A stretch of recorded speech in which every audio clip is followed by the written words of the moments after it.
Halo, berjumpa lagi dengan saya, Ibu Kristiana Budi Susanti dalam pembelajaran seni budaya. Sudah lama ya kita tidak berjumpa. Bagaimana kabar kalian? Sehat-sehat semuanya? Syukurlah kalau begitu. Berarti kalian bisa mengikuti pembelajaran ini dengan baik. Pada kali ini kita akan mempelajari tentang lagu populer dalam sajian vokal grup. Pembelajaran kelas 9 semester 1. Masih ingat pembelajaran yang terdahulu? Betul sekali. Ya, kita mempelajari tentang teknik vokal. Namun sebelum itu, baiklah, mari kita bersama-sama menyaksikan terlebih dahulu mendengarkan sajian musik vokal grup yang akan kami sajikan bertiga oleh saya dengan suami saya dan juga anak saya Brigita Puspajuwita sebagai pengaransemen, suami saya sebagai pengiring lagunya. Lagu Indonesia Jaya. Selamat mendengarkan.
Ya, bagaimana tadi kalian dengarkan vokal grup dari kami? Itu tadi sajian kami sekeluarga.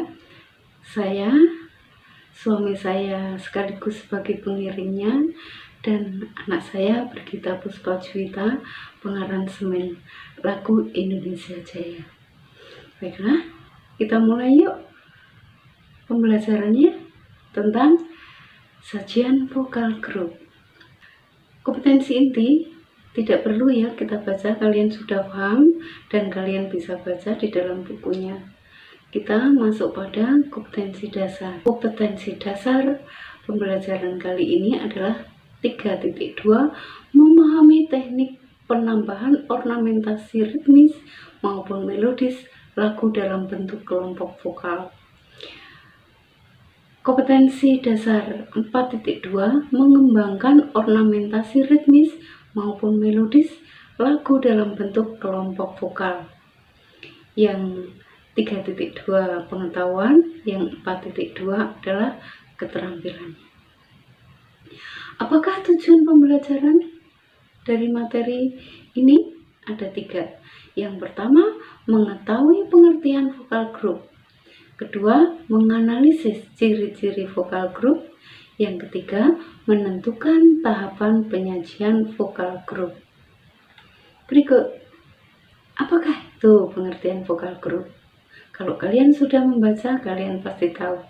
Kita simak lagi yuk. Vokal grup adalah kumpulan beberapa penyanyi yang tergabung dan menyanyikan lagu dengan ketinggian suara yang berbeda, antara lain sopran, mezzo-sopran, alto, tenor, bariton, dan bass.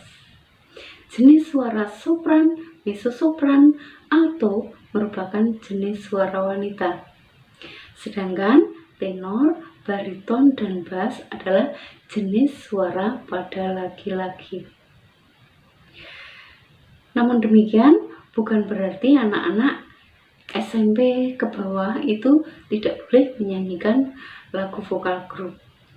Hanya saja kalau anak-anak itu tidak digolongkan dalam jenis suara SATB, sopran, alto, tenor, bass. Karena suara anak-anak itu digolongkan dalam suara tinggi dan rendah. Apakah ciri-ciri vokal grup? Yang pertama, jumlah anggota vokal grup mempunyai anggota yang lebih sedikit dari paduan suara, antara 3-10 orang penyanyi. Pembagian suara menjadi alto, mezzo-sopran, sopran, tenor, bariton, dan bass sesuai dengan kemampuan dan kecocokan suara masing-masing. Tidak ada dirigen atau seorang pemimpin, atau bisa diistilahkan konduktor ya. Kalau vokal grup tidak perlu pakai konduktor. Kalau paduan suara itu harus. Berikutnya, ciri-ciri vokal grup berikutnya adalah vokal grup memiliki aransemen yang lebih bebas dan tidak terikat oleh aturan seperti kalau dalam paduan suara. Kita lanjut pada tahapan mempersiapkan sajian vokal grup. Kalau kalian ingin mementaskan vokal grup, tahapannya ini. 1. Memilih lagu populer yang akan kalian sajikan. 2. Mengaransir lagu dengan tahapan awal menentukan akord pada lagu. Ini sangat penting. Namun demikian, seorang dengan yang lainnya menentukan akord itu tidak mesti persis sama, bisa berbeda karena rasanya satu sama lain itu berbeda. Yang ketiga, sebelum mengaransir, memperhatikan siapa yang akan menyanyi. Anak-anak atau orang dewasa itu punya teknik tersendiri dalam mengaransir. Yang keempat, memperhatikan musik pengiring yang digunakan. Biasanya dalam vokal grup menggunakan alat musik akustik. Alat musik akustik itu adalah alat musik non-listrik. Kalian sudah paham ya tentang alat musik akustik. Yang kelima, berlatih lagu sampai terdengar benar-benar padu dan harmonis. Latihan harus rutin, harus fokus supaya cepat padu antara suara 1, 2, dan 3, dan kalau memungkinkan suara 4. Itu perlu kekompakan, perlu latihan yang fokus. Baik, tahapan yang keenam, mencari kesepakatan urutan menyanyikan bagian-bagian lagu. Ini sangat-sangat penting supaya tidak supaya kompak lah.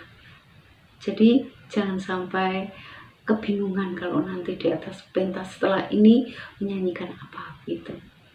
Kalau yang tadi, lagu yang tadi adalah urutannya lagu bait pertama, kemudian langsung refren dan refren, selesai.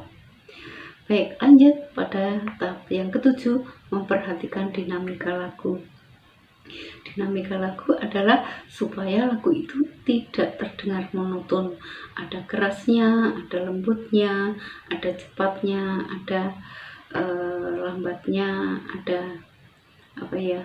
crescendo, ada decrescendo. Tahapan yang ke-8, menentukan segi penampilan. Ini juga sangat penting supaya lebih menarik, penontonnya merasa puas dengan penampilan kita. Bagaimana kita menyanyi, posisinya bagaimana, pengiringnya bagaimana, kostumnya bagaimana, itu perlu diperhatikan sebelum pentas.